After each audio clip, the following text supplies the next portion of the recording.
जो सूर्य भगवान की आराधना नहीं करते उनका तेज, आयु, श्री, कांति सब नष्ट हो जाता है। ये जो सुबह सोते रहते हैं ना 9 बजे तक, अरे भुवन भास्कर भगवान आ रहे हैं, कम से कम उठ जाओ सैया से, इतना ही आदर करो, इतना ही आदर कर लो। उत्तम बात तो है कि नहा धो करके अर्घ दो, थोड़ी देर नाम जप करो। मनुष्य जीवन मिला क्या, ज्यादा सोने वाला तेज विहीन हो जाता है, स्फूर्ति विहीन, उत्साह विहीन, बहुत हानि ही हानि है। आप अगर सो रहे तो आपकी बुद्धि पतित हो जाएगी, आपकी बुद्धि भ्रष्ट हो जाएगी। बुद्धि को शुद्ध रखना है तो नींद कम दो, 3 चीजों का अभ्यास कर लो तो बहुत बढ़िया हो जाएगा। कम खाना, कम बोलना, कम सोना।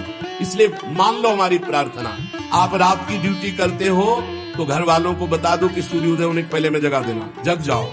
5 मिनट हाथ जोड़कर नाम जप करो, प्रणाम करो, भगवान हमको ऐसी ड्यूटी लगाए हो कि अब हम भजन नहीं कर सकते, अब हम सोएंगे। फिर सो जाओ, बच जाओगे।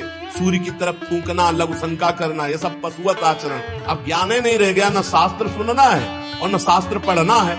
अब तो जो कुछ है वो मोबाइल है। समर्थ जी मध्य प्रदेश से। महाराज श्री जी की कृपा से उनके नाम में प्रीति है और उनके नाम का प्रतिदिन जाप भी करता हूँ। अभी मैं विद्यार्थी जीवन में, मेरी आदत देर रात तक जागकर पढ़ने की है। सभी के कहे अनुसार मैंने सुबह जल्दी जागकर पढ़ने का प्रयास लंबे समय तक किया, किंतु मन नहीं लगा। ऐसा मेरे और अन्य कई विद्यार्थियों के साथ होता है। महाराज जी अपना मार्गदर्शन दीजिए, क्या भविष्य में इस दिनचर्या से शारीरिक और मानसिक स्वास्थ्य में बुरा प्रभाव पड़ सकता है, या मैं इसको ऐसे ही जारी रखूं, या एवं सुबह पढ़ने हेतु 2:30-3 बजे रात तक। आजकल तो इसे बच्चे जो अच्छी पढ़ाई कर रहे हैं वो ऐसा ही हमें बताए। जब 9 बजे उनका शौच स्नान आदि, तो हम प्रश्न 9 बजे आप क्यों जगते हैं, तो उन्होंने कहा कि 2:30-3 बजे तक तो हम पढ़ते रहते हैं। तो अगर उसको ऐसा कर लिया जाए कि 11 बजे हम शयन कर लें, 12, 1, 2, 3, 4, 5, 6 घंटा हो गए, और 5 बजे उठ जाएं और फिर हम 9 बजे तक पढ़ाई कर लें। मतलब अगर 9 बजे आप जगते हैं तो शास्त्रीय पद्धति के खिलाफ हो गया ये दिनचर्या, और स्वास्थ्य के लिए भी ये ठीक नहीं रहेगा।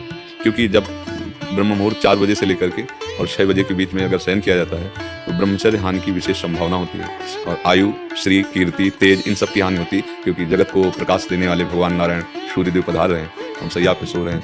हमने तो गांव में भी देखा है कि 4 बजे कोलाहल शुरू हो जाता है, सब जग जाते हैं। तो अगर हमें अपने को सही मार्ग में लाना है, जैसे हम 9:15 बजे एक बार किसी विद्यार्थी ने शौच स्नान 9:15 बजे, हम 9 बजे जगते हैं, विद्यार्थी ने बताया, हम 2:30 बजे तक पढ़ते हैं। तो इसी समय को बदल लिया जाए।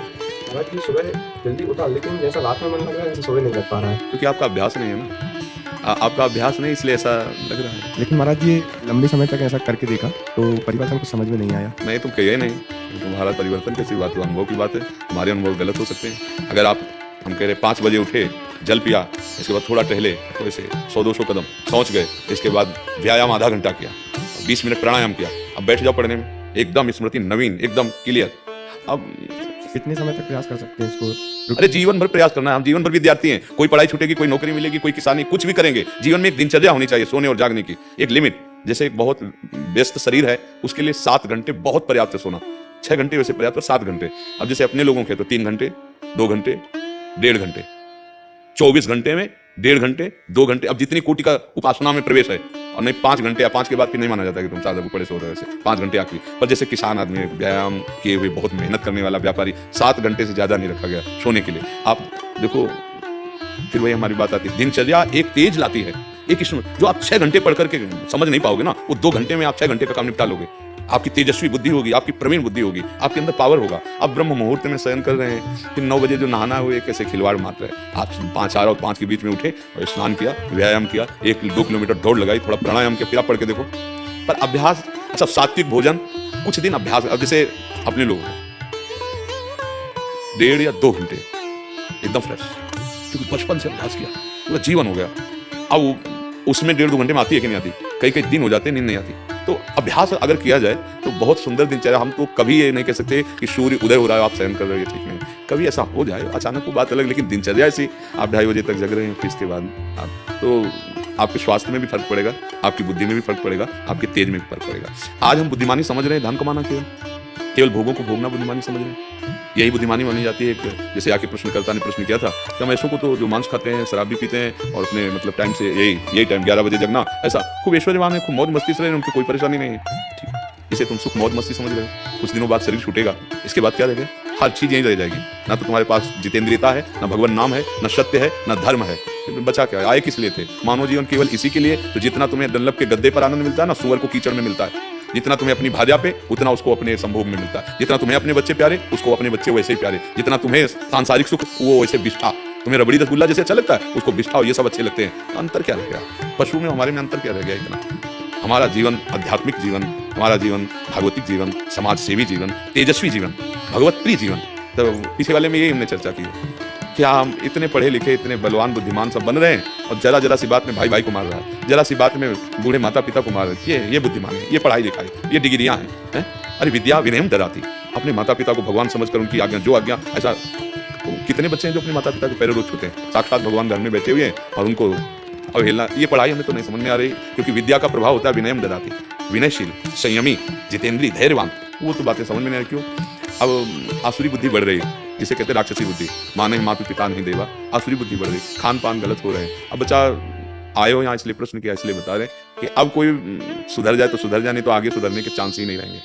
ऐसी बुद्धि बिगड़ती चली जा रही। शास्त्र आज्ञा करता है 11 बजे के पहले ही आहार हो जाना चाहिए, इसके बाद प्रातः ब्रह्म मुहूर्त के बाद, रात्रि में कोई निशाचर थोड़ी आहार विहार।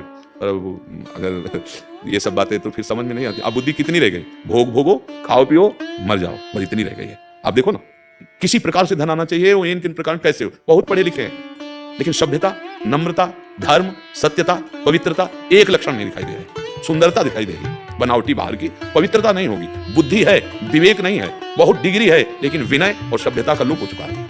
ऐसे माता पिता से बुजुर्गों से बात करते हैं जैसे कोई पागल आदमी बात करता है। ऐसे अपने बुजुर्गों से ऐसी बात करो कि उनका हृदय लगे कि हमने खवा पिया के, पढ़ा लिखा के बड़ा किया, तो कम से कम वचन से तो मृदु बोला जा रहा है, व्यवहार तो मृदु बहुत ही कम हो गया। तो हमारी तो यही प्रार्थना है। आजकल के बच्चे और आप निश्चित समझो, ब्रह्म मुहूर्त के जगने वाले का एक अलग तेज होगा, अलग विवेक होगा। जो संयमी होगा वही उन्नति, चाहे लौकिक हो चाहे पारलौकिक।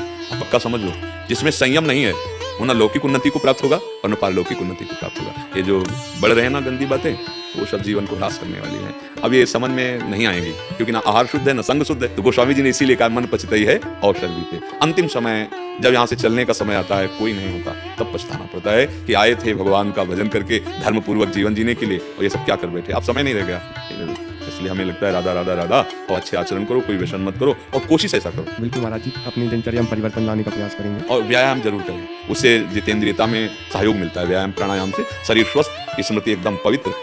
वो तो बहुत दवाइयाँ और ये सब ऐसा चल गया। एक बार आप हम तुम्हें देख लें या एक बार आप हमें कोई बात बता दो, आप 10 वर्ष बाद पूछ लेना, वो दिमाग में टेप हो जाती थी।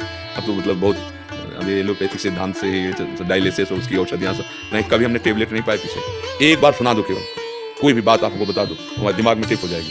तो पवित्र स्मृति, तो हम कह रहे 6 घंटे में जो तुम पकड़ रहे हो ना, 2 घंटे में काम पूरा कर लोगे, क्योंकि उतनी प्रवीणता आ जाएगी। इसलिए आहार शुद्ध रखो, अपनी दिनचर्या बढ़िया बना लो, तो जीवन भगवान की प्रसन्नता का हेतु बने। वो अगर प्रभु प्रसन्न है तो जा पर कृपा राम की हुई, आप पर कृपा करे सब कोई।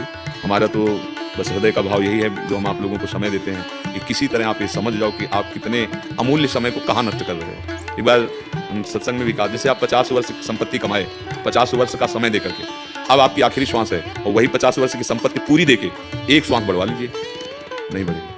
मतलब आपने 50 वर्ष की श्वासें ऐसी जगह खर्चा की जो एक श्वास भी नहीं बढ़वा सकती। अब उन श्वासों की पूर्ति कैसे होगी? अगर राधा राधा राधा बोले तो सब बन जाएगा, सब आनंद आएगा। थोड़ी देर भगवान नाम जप कर लिया तो हमारी बुद्धि पवित्र हो गई, और उसे जिधर लगाओ, चाहे जिस कार्य में लगाओ, वो मंगल विधान करेगी। नहीं तो ऐसे ऐसे आचरण है कि फिर यहाँ न जेल मिलेगी तो फिर नर्क मिलेगा। मान लो छुप गई बात तो फिर नर्क मिलेगा। हाँ, दंड तो अवश्य में भोक्तव्यम, भगवान करे अवश्य में भोक्तव्यम कृतम कर्म शुभाशुभम। जी, आप जब प्रातः कालीन उठे तो पहले उठने का नियम लें कि सूर्योदय के 1 घंटा पहले हम उठेंगे। देखो हमारी प्रार्थना मानना। तो इस समय सूर्योदय कई बजे होता है? लगभग 6 बजे, 6:30 बजे। आप 5 बजे उठ जाइए और उठ करके सबसे पहला कार्य कीजिए, पृथ्वी के चरण स्पर्श कीजिए, भूमि के चरण स्पर्श कीजिए। और फिर आप जिस आसन पर बैठे हैं, देखो ध्यान से हमारी तरफ सुनना, जिस आसन पर बैठे हैं, जिस पे शयन किए थे, जिस सैया पर सोए थे, पृथ्वी को प्रणाम करने के बाद उसी सैया में 5 मिनट केवल बैठ जाइए, और 5 मिनट बैठकर 5 संतों का नाम ले लीजिए।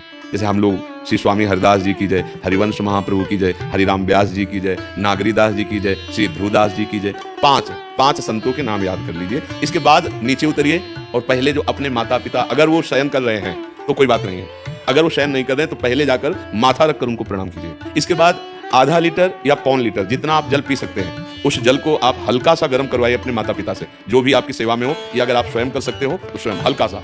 अगर 500 ग्राम पी जाए तो और अच्छी बात है, और इससे ज्यादा पी जाए तो अच्छी बात है। वज्रासन में बैठना आता है? वज्रासन जानते हो आप लोग? देखो वज्रासन, वो देखो बैठ रहे हैं, ये दोनों पैरों को ऐसे इससे बैठकर जल पिया जाए, ये आपके ब्रह्मचर्य की रक्षा करेगा, कब्ज नहीं होने देगा और आपके मस्तिष्क की गर्मी को ठंडा करेगा। ऐसे वज्रासन में बैठकर धीरे धीरे 5 या 10 मिनट में जल पिया जाए, एकदम ना पिया जाए, गिलास में लेकर के 500 ग्राम जल धीरे धीरे उसको पिया जाए। फिर इसके बाद आपको 100-200 कदम टहलना है। फिर इसके बाद आप शौच जाइए। शौच अगर आपका पेट साफ हो जाता है, अगर नहीं साफ होता है, कोई ऐसी परेशानी लगती है, तो 1 चम्मच ईसबगोल की भूसी और छोटी हर का आधा चम्मच अगर रात्रि में दूध से या पानी से ले ले, तो वो बार बार शौच नहीं लगाएगा, पर आपकी आंतें साफ हो जाएंगी। शौच जाने के बाद स्नान करें और फिर तुरंत, अगर आपको व्यायाम आता है तो करे, नहीं तो सीधा सरल बात होती है, 20 बार बैठ जाए बैठक और 10 बार लेटने वाली दंड। और इसके बाद जो अनुलोम विलोम, जो इसे खींचे इसे छोड़ दे, इसे खींचे इसे छोड़ दे, इसके बाद दोनों हाथ ऐसे करके 7 बार ऐसे कर, सीधा खींचे और सीधा छोड़ दे। तो इतना ही तुम्हारे लिए प्राणायाम की आवश्यकता है। अब अपनी दिनचर्या में लग जाए। जो पढ़ाई का कार्य दिया गया है, आगे तुम्हें और भजन की बात हम नहीं करें, जो पढ़ाई का कार्य दिया गया है वो भगवान की ही पूजा है।